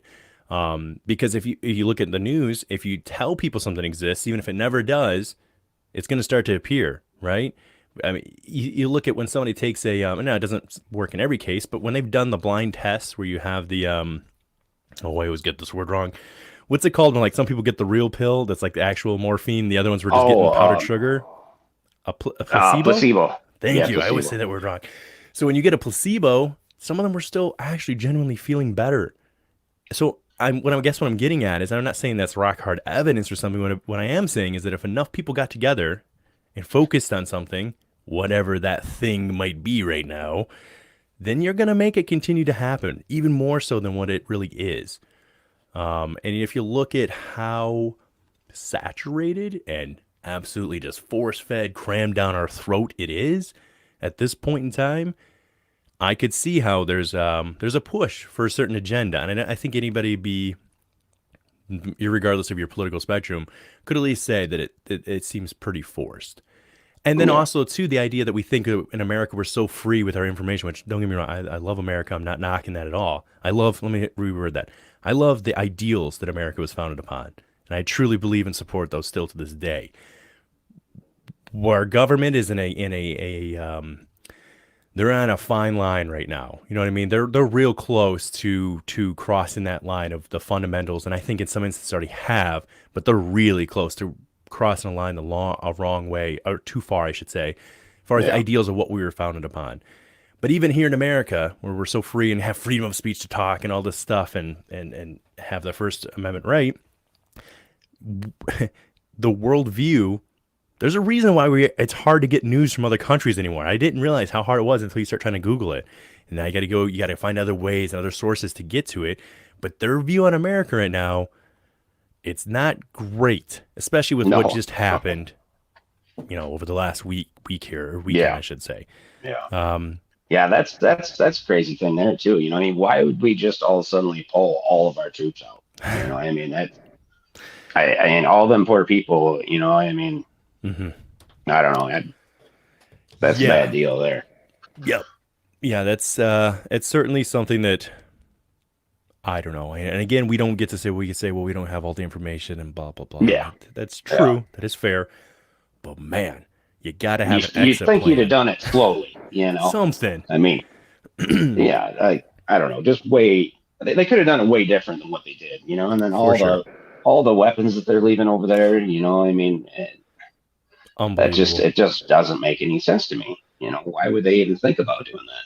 Like I know when we came back from like World War II and stuff like that, they just dumped all the tanks and stuff in the ocean, which that was bad too. But Yeah, it was bad, but I at least mean, nobody they else didn't. had it.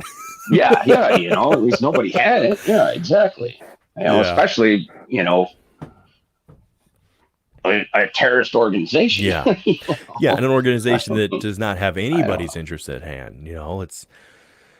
It's I don't know. And I gotta say too, I don't know if you've ever checked him out or not. The What If Tomorrow podcast. Phil being a former Yeah, a little Marine bit. himself, and okay, yeah, so Yeah, he's pretty fired up about everything that's been going on. And him and I started talking a while ago. And I'll admit, with our show, and I don't normally cover the political side of things. That's more my brother's aspect, and he's really good at it because he just knows the intimate intricacies of the actual law. So he's really good at um, laying it out in an educated manner versus myself. And I usually generally like focusing on the strange and the weird because it could be more positive than when you're focusing on the political aspect. But at the same time, I don't want to be that ostrich sticking its head in the sand, right? And I yeah. remember telling Phil, I said, "Man, I feel like, I mean, maybe this sounds crazy to say, but I feel like we might, our generation, let's say people that are 20 to 40, if we don't do something now, I don't know that our kids, if we don't talk and say things now, I don't know that our kids are going to even have the ability, the freedom to say things, And I know Yeah. that's a dark thing to say, and maybe that's a little bit strong, and people are like, ooh, ooh, but I'm being really serious. I mean, there's some lines that are being crossed at a certain point. I don't know that you're backing a dog into a corner, as it were. You know what I mean? You're Yeah. it's like it's being poked and it's prodded, and it seems sometimes that there is a force behind all this that wants it to happen. You know what I mean? That's pushing for No, it something bad to does. happen. Yeah. There's definitely something. It feels like something's definitely going on. Yeah. And some could say, that could be some have argued too, like even on the confessionals, they talked about that saying, well, it could be, like the end days, like with all these new cryptid sightings they haven't even seen. I don't know if you've ever listened to a gentleman named Dark Waters. Have you ever listened to him Yeah. before? Yeah. Okay. Yeah. Yeah. So, I mean, he hits on some of that stuff, as far as the religious aspect of it. And I've never discounted that. I wouldn't say I'm, the Christian I was growing up as a kid. Certainly, I was very, very devout, but I in no way, shape, or form discount God or Jesus, or at least the idea, the concept of that, as far as good and evil. I think good and evil has always existed, and I do think you'd be wise if you're out there doing those searches or those paranormal readings, or I should say, where you're trying to communicate. I would say, I mean, to each their own, but like, better make sure you're all good. You know what I mean? Like, make sure your life's in checked up and in good order. Because I do believe in Yeah. stuff like attachments. I mean, that maybe Oh sounds yeah, me too. Me way out too. there, but I really do. I think, again, your energy, we are energy. So if there's some sort of life draining force out there that drains energy or just attaches to things, that's what you are. I mean, anyways, I know it's a little bit out there, but really quick, one thing I was going to bring up to you, and I forgot to bring it up early on, actually. You had sent to me a long time ago a picture of like I don't know if it's an arrowhead or a rock. I don't want to call it one thing or the other. Oh, yeah, What was your that's right. Uh, it almost kind of looks like a reptilian head or something, doesn't it? the a little bit, because I was thinking about it too, is the shape in it was almost I can't remember what the universal shape is, but it's It's the spiraling that's in everything. It's Oh, in the eye. yeah, where it's almost like, well, I can't remember the name of this term. There's this I specific know what you're shape. talking about, like Yeah, with and shells and stuff. yes, where it's in everything. It's in different galaxies, or the shape of different galaxies or universes, and then it's also in the shape of like our faces even. And but yeah, so your friend happened to just be walking along and found this in the yeah, see, I got the Along the picture Iowa pulled up River. here. Along the Iowa River. Nice. Now I'm Yeah, looking at it. Looks like it's what, about a half inch, maybe? And I'm sorry, quarter inch in yeah, something like size, that. give or Yeah, take. Um, yeah, there it is right here. So that's one picture. Yeah, see, that's like perfectly spiral. I mean, it is the exact spiral I'm talking about. So initially, when you had sent that to me, I didn't think a whole lot. I was like, oh, that's kind of a cool little stone. I didn't, think too much about it. But then looking at it, and I'll have to send the one I'm talking about specifically to you. Matter of fact, I might be able to actually share this on the live feed right now, if that's okay. Is that okay if I do that or no, yeah, no? yeah. Go ahead, go ahead. Let me I've see if I can. actually been trying to find people that might know something about it. So Right, because that's the thing, I guess. Well, do you still have it? Or does your friend just have it, I guess? yeah, she still hasn't. Yeah, Nice. I've shared it on a few different sites, and I mean, it was next to a pack of cigarettes, so there was a lot of comments about we're smoking cigarettes, but um, yeah, I mean, there was a lot of interested people, but nobody had any information or anything. Right. Let me see if I can I pull actually this. sent it to Ben on UFO Garage and asked him to uh, show it to somebody that might have seen a reptilian and maybe Right. see what they say. Because I mean, if somebody carved that, because to me it looks like a carving, and that's what a lot of people ask: was it a fossil or a carving? And I mean, I really can't say either way, but I think that it's a carving. Um, what did they see? You know, Yeah. Let me see if I this works mean, here. I'll try to share it. Keep going. I apologize. I'm gonna try and share it. That way you can maybe describe it a little bit too. For anybody who might watch this back later on our YouTube or might be watching on the, perhaps through our Facebook there. Let's see. Messenger. Here we go. That's what I want to share. All right. All right. So here we go. So I don't know if it's popping up on your end. Are you able to see it? um, no, not yet. And I don't Okay. want to. If I don't know if I'll lose you if I leave this, will I? Oh yeah, that's right. I forgot you're on your phone. So it does say I'm Yeah. sharing on here. So here we go. I had to add it to the stream. That was my fault. Um, so anyways, in this picture here, for those that are able to see it now, and again, like you said, Joe, you may not be able to see it. That's okay. No, I can see it now. Oh, you can. Okay, yeah. So Yeah. we have a ruler here. We can see we're looking at. Actually, I said a quarter inch originally. I lied to you because there's a nine. So it's actually a half inch. But what had caught my attention was this part right here. And initially, I'd missed it until we did the whole crop circle stuff. We kind of got looking into that, as far as that Oh, idea they have of the it, spiral. the Yeah. spiral. But again, in what you're saying, and I also see that too, is it could be an eye. You could look at a face. This almost looks like it could be a And a mouth, mouth. a chin. Yeah. And I'm not saying it's wrong. You know what I mean? It's who knows. And I think it'd be awesome for somebody to at least take a look at this. And I think it is interesting that people a lot of times, Joe and Ben had a gentleman on there. Ooh, what was his name? Dang it. I can't remember his name. He was an older gentleman. He talked about the one book, the Urantia book. But he had a Hmm. fossil he had found, was the point I was hitting at, that he's been trying to get people to look at for years. And there's actual fossils of other creatures, like what looked to be what he thought was a spider at first, but then he realized the neck is detached because all animals here on Earth, at least spider-wise, their necks are fused with their bodies, and this one's Yeah. head was separate.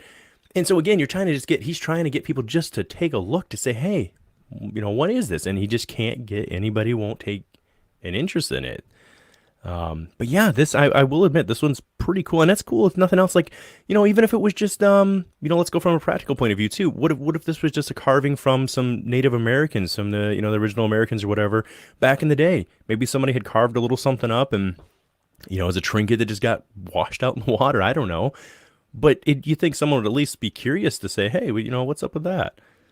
Yeah. Well, what did they see? How did that come to their mind that I'm Right? gonna carve this lizard looking thing? I mean, Yeah, I don't know. I and mean, you think it could be a fossil too. I guess now that I'm looking at it, yeah. right? And I mean, But I mean, how would you get a perfect head though? Yeah, because that's the thing. You It's a know? half inch. That's whatever was working on this would have to be some really fine tooling. I mean, half inch, guys. It's and there's enough definition when I'm zooming it in here. Like I said, for me specifically, the mouth zone here. I don't know how Yeah. zoomed in I can get And it, the but I mean chin. that's that. Come on, that's and again, it could just be a shape, but Could either be. way, I still keep coming back to that that spiral being right there and how it's in everything. I think that's I a when I little more than first a seen it in stone. person, when I first seen it in person, I right away I was like, "Oh my God, this is something." You know, I Yeah. mean, that right away I couldn't even believe that I was looking at it, and she was like, "Yeah, it's pretty cool, isn't it?" And I was like, "Yeah, this is something." Because I Yep. mean, you can see it. It's pretty amazing. It really is. The pictures Now don't do it has justice. Let me say that. Yeah, correct. I was to say with anything, it's like taking a sunset. You're on that beautiful sunset. The sun's coming through. You're just feeling it. You take a picture and you look at it later. You're like, what is that? Or Yeah, I my don't even fate, want to post that. my favorite. And this is another one I'll go to every time someone brings up when I like seeing a UFO at night. Like, why do you take a picture of it? I dare you right now on a night of a full moon, go out and take a picture. That moon can be huge, and you look at that sucker on your phone afterwards, and you're like, what is that? Yeah, There's nothing there to compare it to until you were standing in that moment. And I know we always talk about how people's memories suck, and it's humans' memory recalling things. You're actually recalling the last time you recalled it. I get all that, but that's right that we should lean on the experiencer sometime. If somebody's experiencing something, let's see. Let's at least weigh it out. Because my thing is, how many people, and we kind of hit on this very at the beginning of the show when we were talking about maybe you and I just now sharing some of our experiences. How many people have experiences that just aren't even talking about it? Just because they don't want to put themselves out there. There's no way to prove it, so they're incurring all this risk of being teased or whatever it might be. But I mean, if you had to guess, do you feel that there's a large part of the population that have experienced something pretty phenomenal and just have not even spoken I about it? I'm willing to bet only probably 5% of the population actually, is willing to talk about what they've seen or even report. Or you know, I mean, like me, I've seen with my own eyes twice in my life something strange. Yeah. And I mean, a lot of people go their whole lives without seeing anything strange. But I mean, I think that it's happening a lot more than anybody even realizes. I think so. And I think the more that you start to open yourself up to the possibility that this life as we live it and exist in it maybe just isn't as clean and cut and pretty as it's been presented to us, like, well, here are the facts, just the facts, everything's black and white. Maybe it's a lot more than that. And I'll admit 2 years ago, even though I was raised really religious, I was spiritual in the sense of like, it's weird. I was spiritual in the sense of like believing that you could go to church and you could feel that presence, right? Being in church, but I wasn't as open for whatever reason in the idea of like somebody meditating and feeling spiritual. And I know that's not everybody's gig or deal or whatever, but I was very closed minded to that. And it wasn't even on purpose. It wasn't like I wasn't like I'm gonna intentionally not be open to it, but it wasn't on my radar, I guess.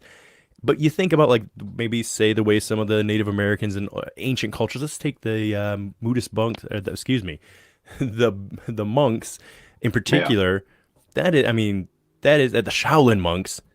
Come on, that if there's another species living on this earth right now, it is the Shaolin monks, and I mean that in the most respectful way I can, because of their dedication and hard work they do for sure due to their body from a very young age. I get that, but so much of their chi and everything that they focus their energy from to be able to withstand these punches from spears and all this other stuff and even being stabbed, Yeah. that comes from something else, and they've tapped into something else there that's not Like what having we a spear right in their throat and having I, it watch it bend and break. unbelievable. I mean, Yeah. it defies again. We're gonna bring up that word again. It goes back to it defies the laws of physics as we know it, and it's what we see some of these crafts doing. And I think there is, in a sense, if nothing else, we shouldn't say spiritual. There is a energy, a source that seems to flow all around us. Not trying to go all Star Wars on you, but like the Force that I think we as humans have the ability to tap into if we just weren't so closed off to it. But we're taught from such a young age that that's like crazy town, so we don't even try to explore it, I feel. Um, Well, you hear all that stuff about fluoride, blocking your third eye, or you know, mhm. you ever hear anything about that? I have a little bit. I mean, obviously, why it's in the water. I mean, you look up. I've seen the Yeah. tanks we hold fluoride in. Let me Oh, have tell you? you. Oh yeah, we Really? went I've never into seen that. we went into a chemical processing plant. Well, one was actually for our. It was out here in Detroit. It was a big. They process raw sewage, right? And it was really cool because they bake it back. They could cook it back down essentially. They go through the chemical process, do all this other stuff, and then they would turn it back into just fertilizer. And he said it was so clean and at the end. And then this was the new company we were working for. The old one was not good, but they had broke it back down to where you said you could eat it if you wanted. Now you wouldn't want to, but he said you could eat it and it wouldn't even hurt you. And it was amazing for their grass. But they did at one point in the back. I don't even know what they were using it for, but it had marked on there. It said the fluoride. And you've probably seen these holding cells before. Anyways, you ever seen those tanks that are like wax? They look like wax coating that kind of like wrap around. Um, Hmm. I Not that I forget can think of. I forget the compound it is, but it's essentially anytime you're working with any kind of processed or chemical water, you'll see this. It's not always just fluoride, but what the tank is designed to do is what it means is the chemical that's in there is so powerful, it will eat through metal, it will eat through it has to be a Oh, you talking special. like a fiberglass tank? Essentially, yes, thank you. I was drawing a blank on the term. I was like, Yeah. why can't I think of the term? But yeah, essentially that is what it would be in. But yeah, what is your opinion? Is it just stuff like that that's blocking a third eye, or do you think things like mainstream media, television, and Oh, entertainment also plays a factor into this? yeah, yeah, yeah. I think it's all the above. I mean, chemicals and uh, fluoride, preservatives. I Mm-hmm. mean, you know, all of this stuff is, a lot of the stuff that they allow us to have in the United States, they don't allow other Mm-hmm. countries. I mean, Yep. um, uh, MGOs. I mean, a lot of that stuff isn't allowed in other countries. Yep. Um, Look at what's changed. Just and I'm not like old, but I just had my 30th birthday a couple days ago, and in my lifetime, right? So that we're talking like since I started really remembering things as a kid. So let's say 10, where I had a clear memory. I mean, I remember stuff before that, but let's say where I could count on it. As a 10-year-old, if I ate an orange or any watermelon or anything fruit related, even grapes, I remember when grapes had seeds in them. You remember that? yeah, yeah. And now my kids are eating them because they love them. You can't find a seed. You cannot. It's almost impossible unless you get an organically, grown piece of produce. You're not going to find a seed in there. I mean, I think we And then a have to. lot of the seeds that you buy today, you can only grow once. You Yeah, can't. You can't. oh, it broke up on you a little bit there, brother. Are you still there? Yeah, Oh, yeah, I'm sorry. You here. were just saying a Like, lot of the seeds you buy, you can't what? like a lot of the fruit and vegetables that you buy, you can't regrow, even if it does have a seed. Mm-hmm. They're genetically modified so that way they don't regrow. So that way Yep. you have to go back to them every single time. Yeah. I mean, you can still find them so that way you can, like if you planted corn, you could regrow corn that next year. But Mm-hmm. I mean, a lot of the stuff you can't. It's like growing up, we always had a little small garden. We didn't have any major farm. We had a small farm with some chickens and ducks and whatever else in a decent ish sized garden. And we had these what we called the evergreen tomatoes, right? Those little like cherry tomatoes. Man, those suckers, they were so resilient. We wouldn't even replant, and for probably 6 years, we got, I mean, more tomatoes than we could eat off that same grouping of plants. And they started spreading. I mean, if you didn't keep them in line, they would spread to start going wherever. And they were, tough in Michigan, as I'm sure as you know, there too, it gets cold out in Iowa, I would assume. Yeah. Um, Oh, yeah. but these plants are amazing and they can recover. But like you're saying, with the way that they have edited stuff, man, that's gonna take a toll on the body if what you're eating isn't good, isn't Yeah. fully and people always, what's funny to me is like this is what you and I just talked about. It's kind of common sense stuff. Far as like that isn't crazy. Everything we just said is you could prove that right now. But when you start to bring Yeah. this stuff up to people, sometimes they're like, "Wow, come on, where are you going with this? Where you like, they get almost there's this Yeah, you're conspiracy yeah, theorists. there's a Yeah, weird bar built into people, and I don't know what it is, but I feel like the minute you bring up something, it's going to challenge their worldview. It's just like, boom, it pops up for them, and they're like, no, no, I don't want to hear it. I don't want to talk about it. And it gets very, I don't know, like you said, it's an easy term for them to throw and say you're a conspiracy theorist. And I don't know. I think there's a conspiracy theorist is someone who just says something with zero evidence. But if you're starting to point out evidence, then it's well now it's more of a hypothesis. You're proposing the idea that perhaps based on these set of reasonings, this could be a possibility. And I think yeah, people need to differentiate that. And then in 2020, it all started with that's anecdotal evidence. So you can no longer have anecdotal evidence because, well, you're making an assumption. Well, how the French toast are we ever supposed to challenge anything ever again if it's not already a factual, proven theory? A theory has been tested and repeated under the same circumstances by scientists who were a separate group and said, yep, peer reviewed, we got the same result. But prior to that, it was just a hypothesis. You're proposing. In science, I probably going to offend somebody here. I cannot stand the saying the science is settled. That drives me yeah, nuts. On certain things, it is. But as a whole, science as a whole is always attacking itself. It's always supposed to be developing and trying to further it. Every breakthrough is challenging science. So if science, how can you sit there? It just bugs me so much. How can you sit there and say science is settled? They said the same thing in the 1900s about medical. We figured out everything there is that we could ever possibly figure out. We've reached the epitome. I remember Reader's Digest. I don't know if you guys used to get those back in the day or not, but yeah, I remember yeah, my dad reading that to me. He said he was reading this whole statement. It talks about all the medical breakthroughs and blah, blah, blah. And as a kid, I'm like, man, that's crazy. It's so awesome. And then at the end, it said the date was 1908. And then in my head, I'm like, could you imagine what they were doing in 1908? yeah. Anyways, that's enough of It my seems rant. like every 10, 15 years, they say that that science says they figured out something and they say that they were wrong. I mean, they don't have nothing figured out, man. No. They really don't. I mean, What's they have supposed to, some, like you said, some of the basic stuff, but I mean, as technology progresses, everything's going to change. I mean, the science is going to change. I mean, I don't know. yeah, very I really agreed. don't know. Well, I'll tell you what, brother. Is there anything else you'd like to maybe mention? Anything else you'd like to share while you're on here? This has been No, a good no, time no. far as just kind of hanging out and Yeah, yeah, it chit was fun. chatting. What I'll try to do if we can ever get set up again for sure. I can't share everything on here yet. Maybe I'll talk to you. I'll message you off the air about some other stuff. But I'd love to maybe have you back on one time where you can hang out with Micah if you're ever open to it.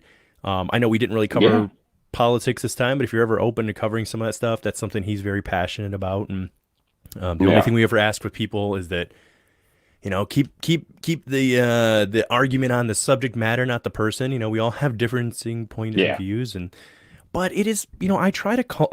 I've been trying with the show. If there's one thing I'd want to do is to cultivate a environment where two people who have differing point of views can sit down and have the conversation. Because one thing I've noticed too with this divide and conquer mentality that's really being wedged in there with the whole mask, no mask, did you get yeah, it or didn't you get it kind of deal. Um, it's making these camps, and if you're not in the right camp, I can't talk and associate with you, and I see that as a major problem.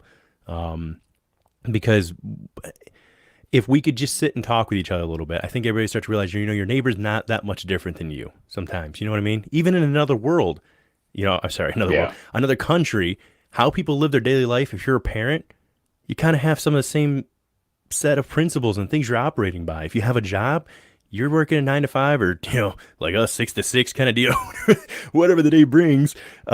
We're going through the same things. We're all still a human being at the end of the day.